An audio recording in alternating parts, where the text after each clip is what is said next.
I am the official spokesperson of the Democratic Party in Libya. On behalf of the Libyan people, I would like to thank the British people and Her Majesty's government for helping us getting rid of the brutal dictator Gaddafi. Getting rid of Gaddafi was nothing short of a miracle. We'll always be grateful to Britain. I believe that the Conservative Party, which helped us in this respect, stands for freedom and human rights throughout the world. Unlike Labour Party, which supports dictatorships in North Africa, in the Middle East, and in Central Asia. For example, Mr. Tony Blair and Mr. Peter Mandelson used to be on the payroll of Gaddafi. They are still on the payroll of dictators in the Middle East and Central Asia. We need to make a very clear distinction between the Conservatives and the Labour Party. We believe that the Conservative Party will go on to help the Arab Spring and support the revolutions throughout the Middle East. Thank you. I was waiting for you pulling off a mask and revealing yourself as a comedian. I really cannot believe that you just said the words that you said. The idea that the Conservative Party supports the Arab Spring against dictatorships is so wrong, I don't know whether to laugh or cry. And you obviously haven't been in Libya for a long time. You can't have been. Otherwise you would not dream of coming on international television and discussing Libya as if it were some kind of success. Gaddafi was everything you said he was. And it takes real genius to make Libya worse than it was under Gaddafi. And that's what's been achieved by your friends in the Conservative Party and NATO and their allies, no doubt, in exile in London and elsewhere. Libya no longer exists.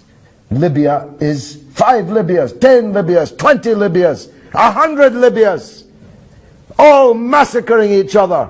The country is sailing in blood.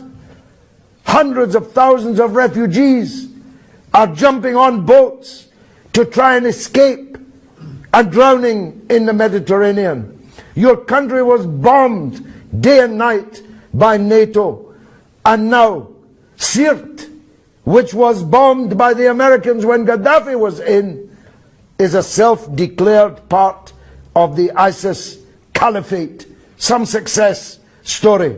ISIS, Al-Qaeda, one brigand group after another, taking control of the airport, of the parliament, chasing out the government.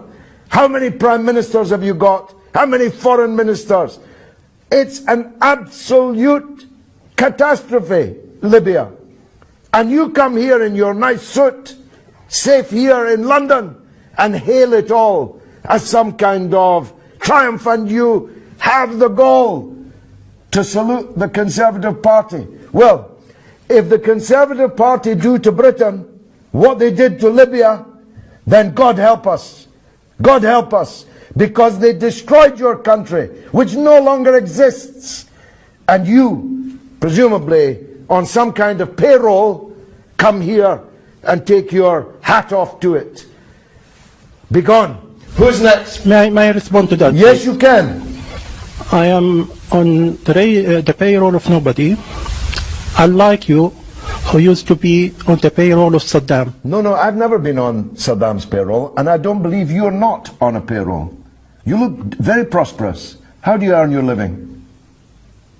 How do you earn your living? Certainly not from Saddam or Gaddafi. No, I never met Gaddafi, and I was never on a payroll of Saddam.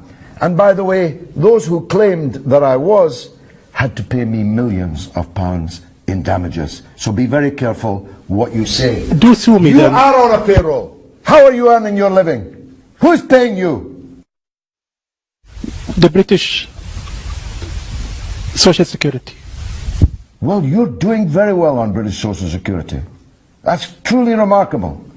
In fact, I think I'll call the police, because you must be a benefits cheat, because you can't possibly have the lifestyle you live on British Social Security. What But leave lifestyle? that aside. What lifestyle is that? Leave that aside. I don't know if you've just checked out for the afternoon from some kind of psychiatric unit, but if you are coming here on international television to claim that what's happened in Libya is a success, then you must be insane. If you're not on a payroll, you can only be saying this because you are unwell. Your country has ceased to exist, and you want to thank David Cameron for it?